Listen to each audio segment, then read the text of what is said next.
Hello, আসসালামু আলাইকুম everyone. আজকে আমি আপনাদের সামনে ঝটপট একটা আলু ভাজি রেসিপি নিয়ে হাজির হয়েছি। এটা খুব কম সময়ে কম উপকরণে রান্না করা যায়, খেতে কিন্তু অনেক মজা হয়। রেসিপি ভালো লাগলে আমার চ্যানেলটা সাবস্ক্রাইব করার অনুরোধ রইল। চলুন শুরু করা যাক।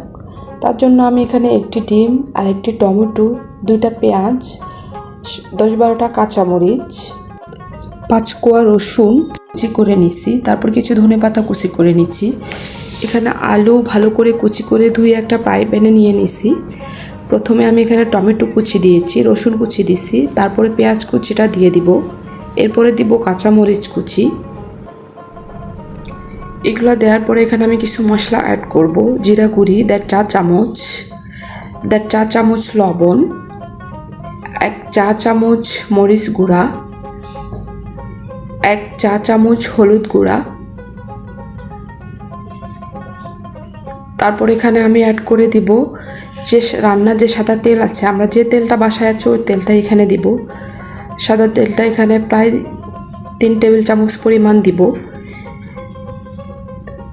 তেলটা দেওয়ার পরে হাতের সাহায্যে সব উপকরণ আমি ভালো করে মিক্স করে নিব। এখানে হাতের মাখানোর মধ্যে মশলাগুলো একদম সব আলুর গায়ে লেগে যাবে, তাইলে টেস্টটা ভালো আসবে। হাতের সাহায্যে সব আলু মশলা সব ভালো করে মাখাই নিতে হবে। এখানে মাখানোর পরে আলুটা একদম নরম হয়ে যাবে, তখন আলুটা খুব তাড়াতাড়ি সিদ্ধ হয়ে যাবে, খেতেও ভালো লাগবে। ফ্লেভারের জন্য যেহেতু হাতে মাখা, এখানে ফ্লেভারের জন্য আমি 1.5 চা চামচের মতো সরিষার তেল দিয়েছি। তারপর এখানে আমি 1 কাপ পরিমাণ পানি দিয়ে একটু হাত দিয়ে ভালো করে মিক্স করে নিব। এ পর্যায়ে আমি চুলায় বসায় দিব। চুলায় বসায় দিয়ে হাই ফ্লেমে রেখে বলক আসা পর্যন্ত অপেক্ষা করব। একটা ঢাকনা দিয়ে ঢেকে দিতে হবে। যখন বলক এসে যাবে তখন একটু ভালো করে আবার মিক্স করে দিব। একটু নেড়ে চেড়ে সবগুলা মশলা আলু মিক্স করে নিতে হবে যাতে টেস্টটা ভালো আসে। ভালো করে মিক্স না করলে খেতে টেস্ট ভালো আসবে না। তারপর যখন পানি টেনে আসবে, এখানে আমি একটা ডিম ভেঙে আলু ভাজির সাথে মিক্স করে দিব।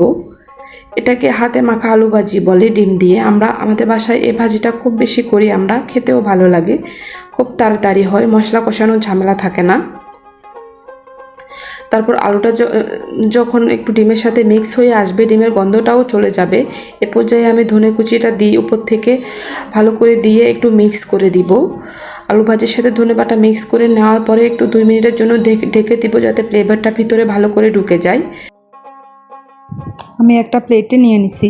রেডি হয়ে গেল আমার ঝটপট হাতে মাখা আলু ভাজি।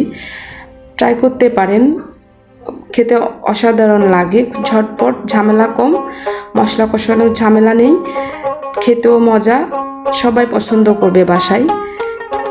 আমি এটা রুটির সাথে খেয়েছি।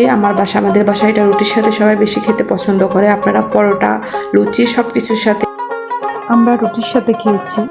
আশা করি ঠকবেন না, খেতে ভালো লাগবে। আল্লাহ হাফেজ, ভালো থাকবেন সবাই।